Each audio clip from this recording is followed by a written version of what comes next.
哇！睇下幾靚仔。最後咧，我哋點翻啲做作嘅金箔，中間加翻一粒做作嘅紅棗。咁我哋呢個古法紅糖米磨年糕就順利完成噶啦。呢一款係我食過最好食嘅紅豆年糕。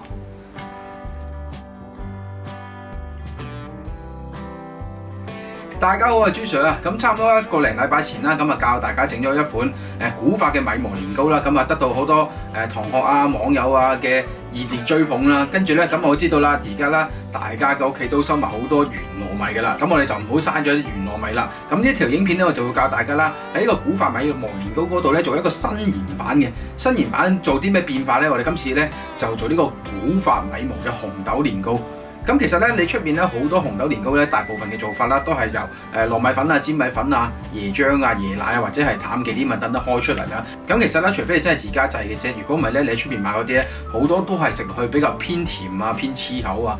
咁啊，其實就煙韌度麻麻地嘅。咁簡單啲嚟講咧，就係唔係咁好食。咁咧，如果你之前有跟我做過呢個古法米磨年糕嘅，咁都知道啦，呢個純米磨年糕係好嘢嚟嘅。再繼續跟翻我一個影片嘅新研嘅做法啦，跟住咧你會發覺咧，原來紅豆年糕咧係可以做到好食嘅。好啦，今日開場白就講到呢度啦。咁啊，到底呢個古法紅糖米磨年糕點樣整？我哋而家就去片。好，咁我哋而家開始啦。呢度咧就有洗乾淨咗嘅紅豆，咁啊大概100克。然之後咧，我哋就一次過加入水800克，然之後咧就加翻張微波爐用嘅保鮮紙，又或者錫紙，又或者加多隻碟笠住佢。咁係咁意啦，留翻少少口，我嚟疏氣。好啦，跟住我哋就大火烚腍啲紅豆佢先。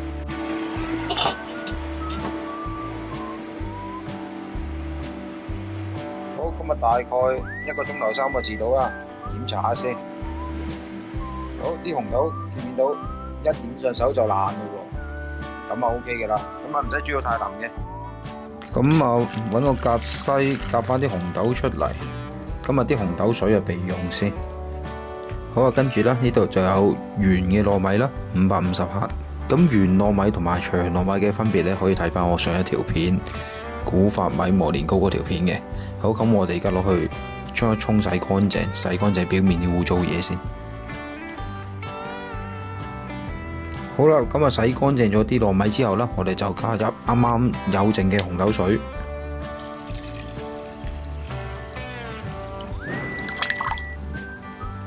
大概係550克啦。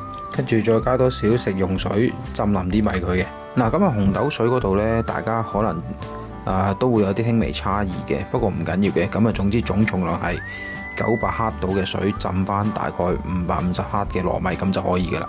跟住咧封翻咗保鮮紙，紅豆又封翻咗保鮮紙，咁兩樣嘢都係啦，雪翻1晚備用先。好啦，咁而家呢兜米呢，咁啊浸咗1晚噶啦。咁啊啲米呢，捏一捏一捽就散開嘅地步，我哋就可以打米漿噶啦。跟住我哋將嗰啲浸咗嘅米同埋紅豆水加落部 blender 嗰度打爛佢。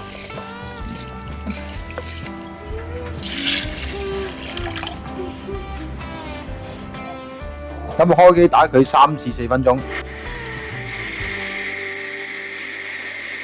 跟住我哋就準備一個隔渣袋啦。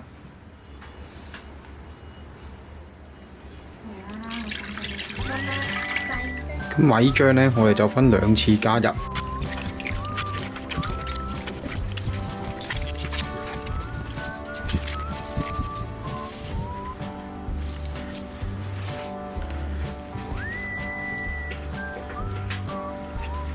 嗱，好快嘅咋，2、3分鐘就扭咗一嚿糯米團出嚟噶啦。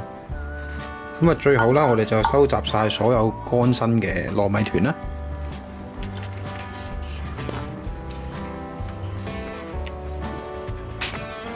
今次得出嚟嗰個糯米團嘅重量就大概係590克嘅。咁而糖嗰度呢，我哋今次呢就採取一個簡單啲嘅方式，唔使煮糖水嘅。咁我今日就用呢個天然古法紅糖。咁啊，無論你用邊一款糖都好啦，咁我哋今次呢，我哋盡量就揀一啲幼到成粉狀嘅糖嘅，佢比嗰啲白砂糖呢係幼細好多嘅。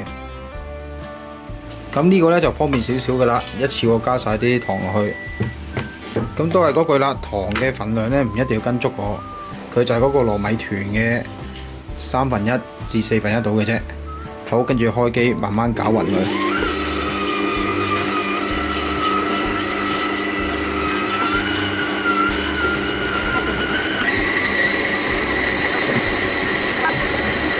嗱，呢度咧，我哋就轉咗用個打蛋球去打，咁啊，因為咧始終我哋嗰啲糖咧冇開少少水走去煮一煮佢咧，咁啊用翻打蛋球走去打呢個年糕漿，佢嗰啲糖咧會更加容易溶解喺個年糕漿入邊嘅。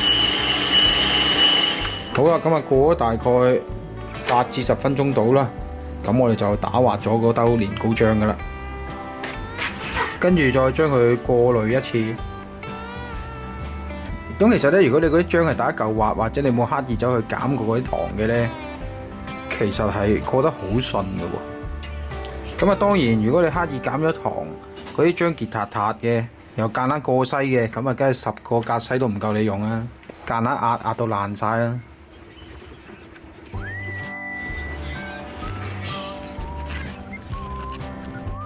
咁啊，最後啦，加入呢個紅豆粒。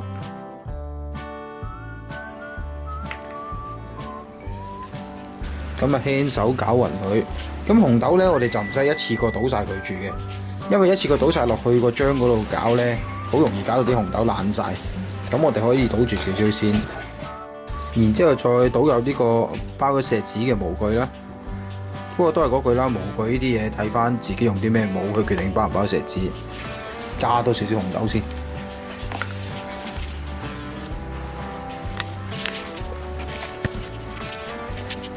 咁啊，係咁敲一敲個模，掟出多餘嘅氣泡。最後就攞微波爐保鮮紙，又或者係錫紙，或者係任何一樣嘢啦，冚翻住個面頭，然之後就可以攞去蒸噶啦。嗱，咁啊紅豆咧就唔使簡單落晒嘅，咁我都落剩少少。咁啊呢啲留嚟，得閒整翻杯紅豆冰飲下先。咁我呢一個模啦，我就直接蒸佢60分鐘啦。好，咁啊差唔多蒸咗1個鐘頭啦。吉支籤睇下得未先？冇嘢黏住咯喎，得咗。好，咁啊出咗爐之後，打翻開張保鮮紙，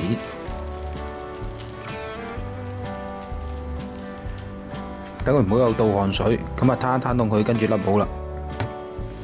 好，咁啊呢度年糕啊雪咗一晚啦。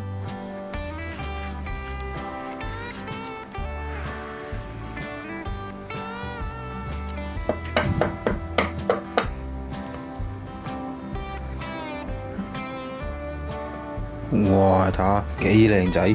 最後咧，我哋點翻啲做作嘅金箔，中間加翻1粒做作嘅紅棗。咁我哋呢個古法紅糖米磨年糕就順利完成噶啦。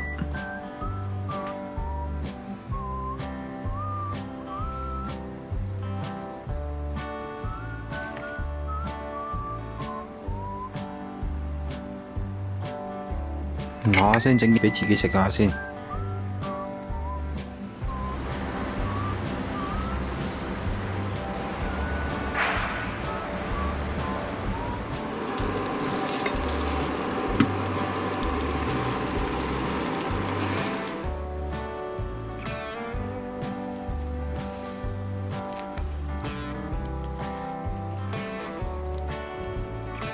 一路整嗰陣時，一路已經想食佢嘅咧。整啖先，又夠米香味，又煙韌唔黐牙，又有粒粒紅豆嘅口感，終於唔係太甜。呢一款係我食過最好食嘅紅豆年糕。好啦，咁啊影片就拍攝完成啦。咁呢壇嘢實在太邪惡啦，因為咧煎完第一片之後咧，跟住然之後切下得翻咁多嘅啫。咁最後咧就嚟個綜合小貼士啦。咁啊第一啦，碾米漿嗰度咧，跟住其實你可以分幾次慢慢攣咁，其實成件事快好多嘅喎，唔會搞到好撈教做，好方便嘅啫噃。咁啊，第二啦，咁啊啲人成日都比較想知道究竟有剩嗰啲糯米水有啲咩用？咁糯米水嘅用途咧，第一啦，你就係可以留嚟補飛啦，即係補飛意思，即係可能有時啲年糕漿真係太乾嘅情形下，你可以加少少落去。跟住第二啦，咁啊你可以咧喺額外開一包糯米粉或者開少少糯米粉啦，然之後將有剩嗰啲糯米水咧慢慢咁樣加少少加落去個糯米粉入邊咧，搓下就變咗一粒湯圓嘅麵團啊！咁可以愛嚟包下湯圓都可以嘅。咁啊第三咧就係啦，你可以因應個人喜好啦，咁啊例如落紅豆啊或者紅豆栗子啊等等啦，都會做到一個唔錯嘅效果嘅。不過咧有一樣嘢要留意嘅就係雖然係自家製啦，但係咧你落嗰個量咧要適可而止啊！如果唔係咧，你成個年糕你都係鋪滿晒紅豆粒咧，你一切咧就會甩頭甩骨，兼且個賣相一啲都唔靚仔噶啦。好啦，今日分享到呢度啦，喜歡睇我影片嘅記得訂閱，俾你 share，我哋下條影片再見啦，拜拜。